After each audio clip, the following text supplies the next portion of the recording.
everyone, my name is Shai. Today I'm finally reacting to Forestella after a long time. I'm checking out the performance of Horu Arirang, or Arirang alone, I believe it's called in English. They performed this in an island called Dokdo, for the Independence Day here in Korea. Independence Day was August 15th.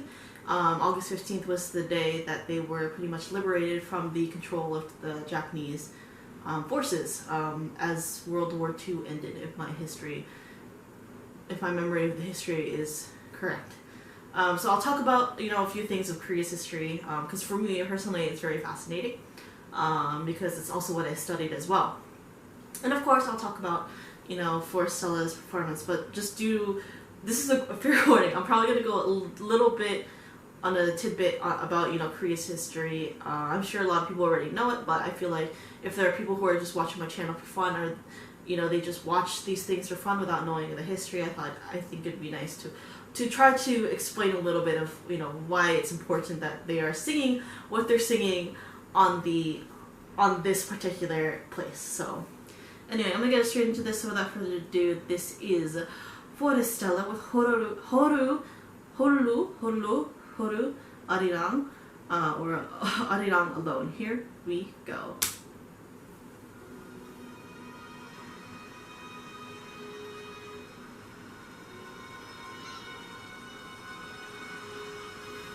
Oh, this is so pretty.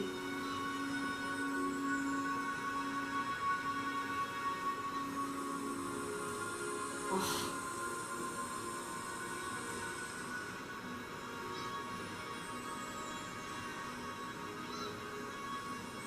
So the island they are showing right now is Dokdo. It's an island called Dokdo.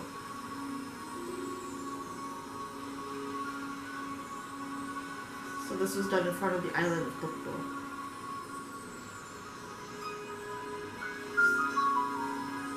Wow. This is definitely one place I do want to visit myself. I want to see in person.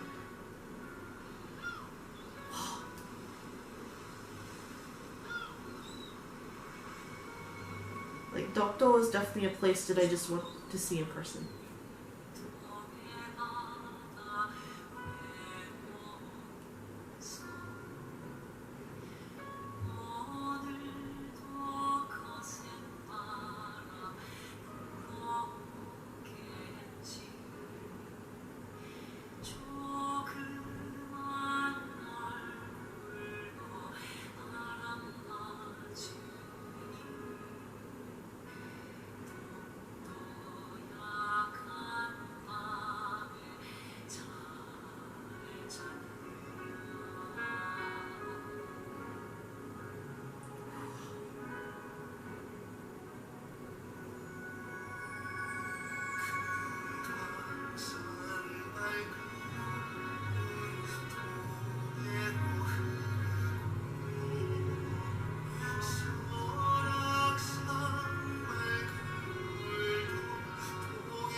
They kind of have this pride in their face, the Coast Guard.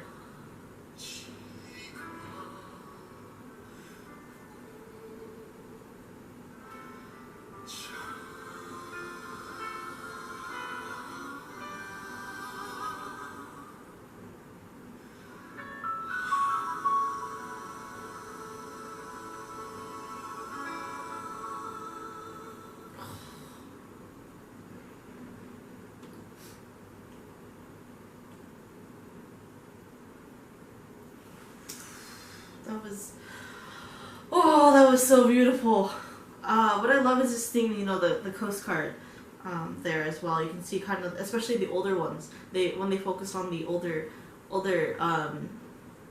members of the Coast Guard, it's like you can kind of see this kind of pride in their face, this kind of happiness, this pride. And you know, like I said, it's very meaningful for them to sing Arirang in front of Dokdo on 8/15. What I love too is that they're wearing different variations of hanbok, the hanbok. Looks like Wurumi is wearing a different kind of style of hanbok, but it's like, I guess, a modernized like t-shirt. It looks like, because like the collar itself looks like what the other three were wearing. But let me look up the lyrics for Arirang alone for you. Arirang alone lyrics. Like with Arirang, it's like Arirang, there's so many different versions of it. So according to, I'm googling right now, so obviously we all can understand like the kind of history behind it and, you know, everything. So the term Arirang is often translated as my beloved one. So in ancient Korean, Ari means beautiful and Rang means the groom. In addition, Arirang is said to be the name of a hill located in the central part of Seoul. The most famous rendition of Arirang alone is by a lovely singer named So-hyang. She did it on Immortal Songs. I've seen that one, and I was reduced to tears pretty much watching that one. I'm trying to find the English lyrics so we can lyrics English. So sorry, I'm looking right now. So like I said, Arirang, nothing really changes in terms of the melody. The lyrics are genuinely the same, I would assume. But like some of them can be a little bit different, but like the sentiment is still the same. So this is an English translation. This is again the So-hyang version, but I think the lyrics is the same as what, you know, Forestella is saying. So Arirang, Arirang, Arirang alone. Let's cross over the Arirang hill. Even if we get to rest when we get tired, let's hold hands and go. Let's go together. I see the lonely island far away in the East Sea. So lonely island would be Dokdo. The rough winds blow again today. The wind shifts the small. The wind shifts the ships. Oh my God! Hold on. Hold on.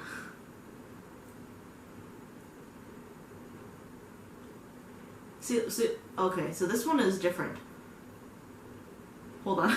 I actually need to find the somewhat correct translation of this, because I looked up another one and it's different than the one I'm currently trying to read.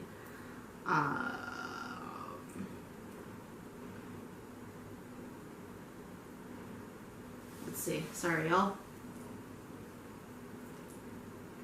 Because, you know, especially with these kind of songs, you know, it's best to know the, you know, the lyrics. Okay, so I'm just gonna go with this version. If there's another version, if this one is not, it deems incorrect, do let me know in the comments. And, you know, obviously, if you know the correct lyrics, do let me know.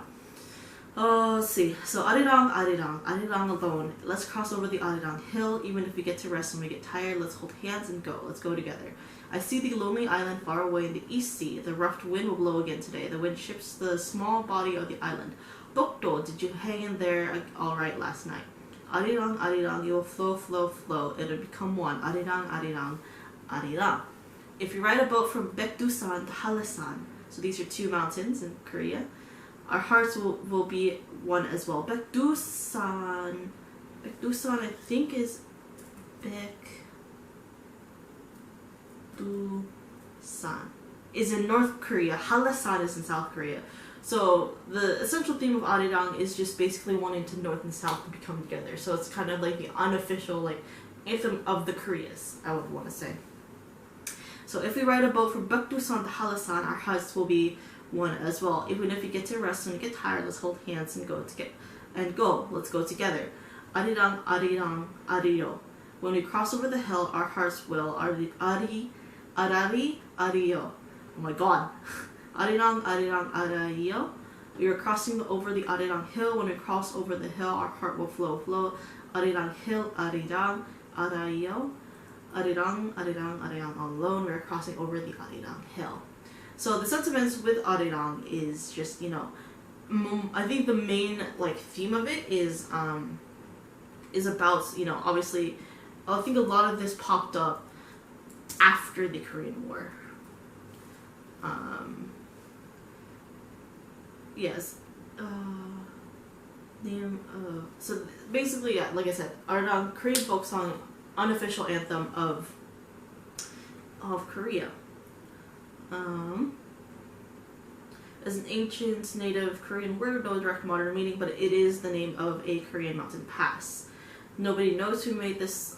I found a PowerPoint on this, so I'm reading this. No one knows who made this song. It has been sung for more than 600 years. Titles of different versions of the song are usually prefixed by their place of origin. At first, it was a song of the ladies who had to send their husbands somewhere, but it became a popular song when Korea was ruled as a colony by Japan in the early 20th century. So, like, obviously, there's different kinds of Arirang. So there's, like, you know, Jindo Arirang, that's from Jindo. Mirang Arirang from Mirang, etc., etc. What else should y'all know?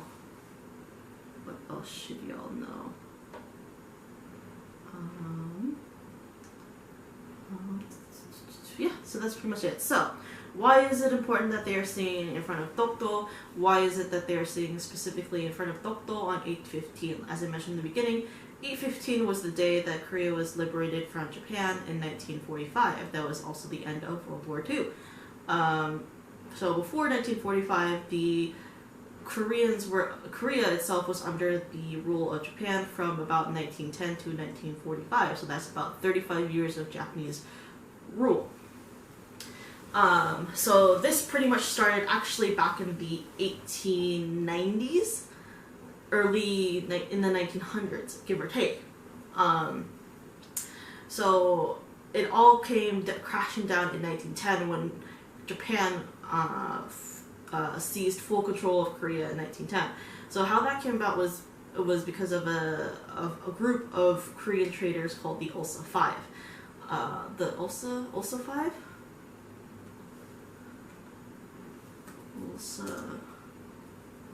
Ulsa traders. Yeah. So Ulsa Five, the five Ulsa traders.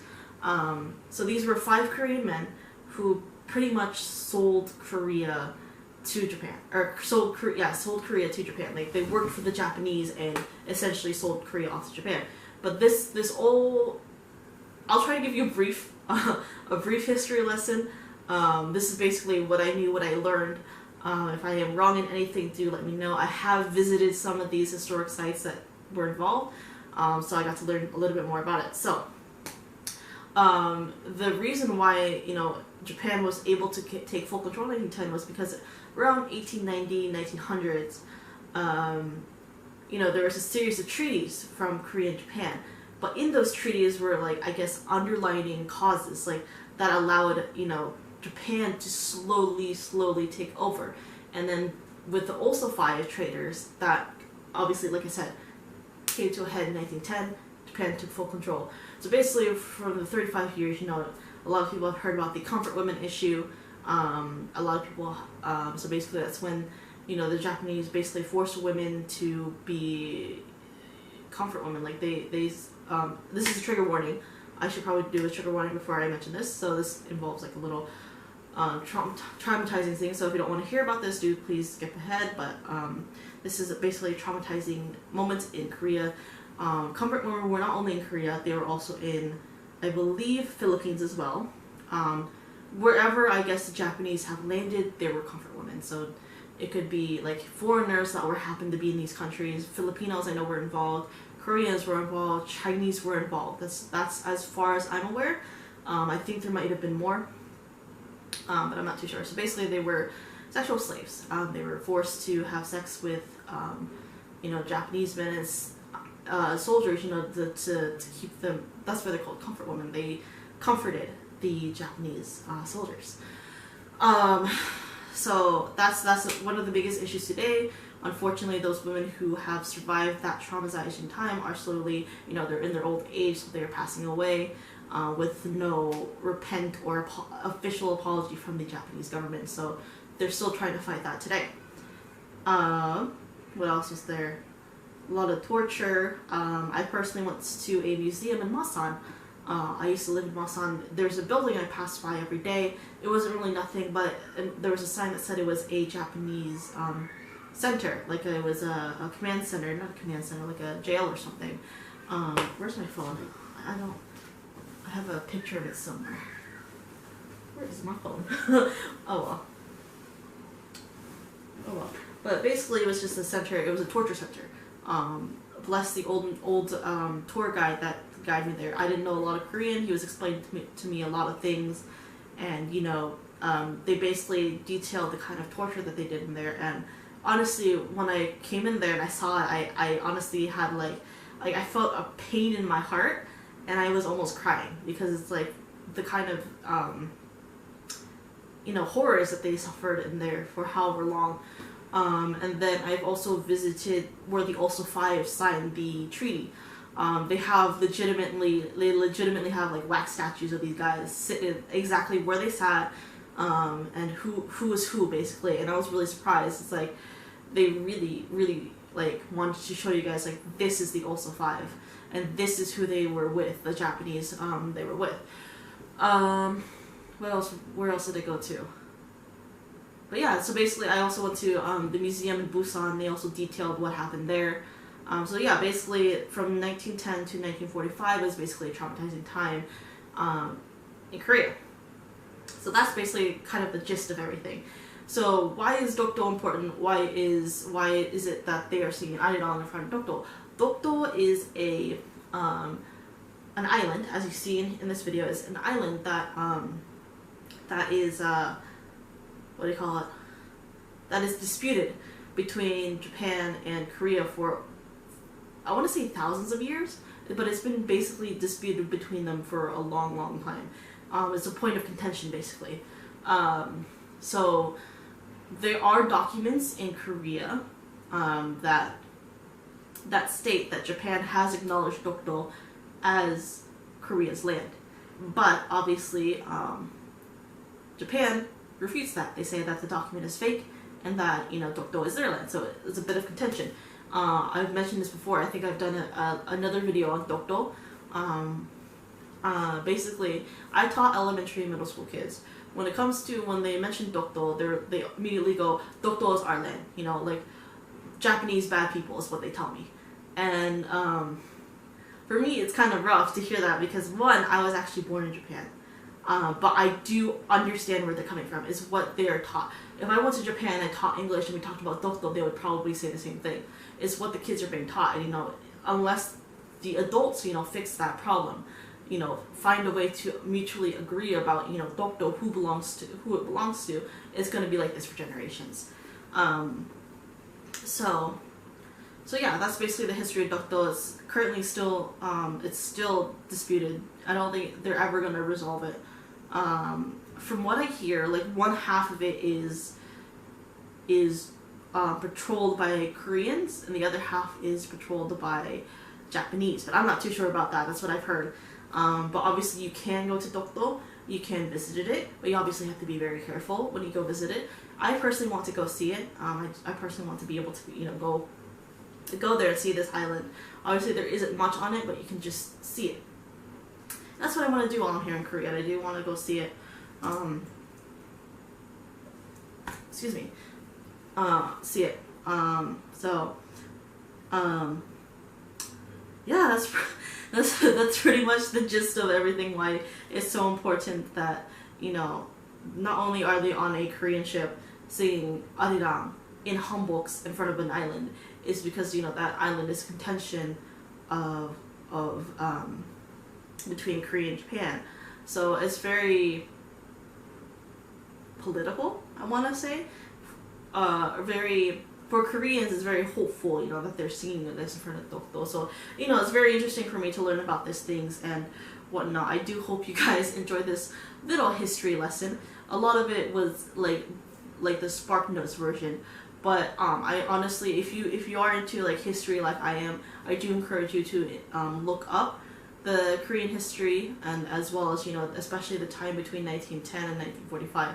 I personally did not know about the time about Korea during World War II, because obviously before, during World War II, not a lot of people have heard Korea, because Korea was a hermit kingdom, a kingdom that rarely interacted with those outside. So they were very closed off until, you know, China came in, until Japan came in, and because of the 1910, 1935, or 1945 incidents, they opened up. So I'm gonna end my little history lesson there. That's about as much as I know.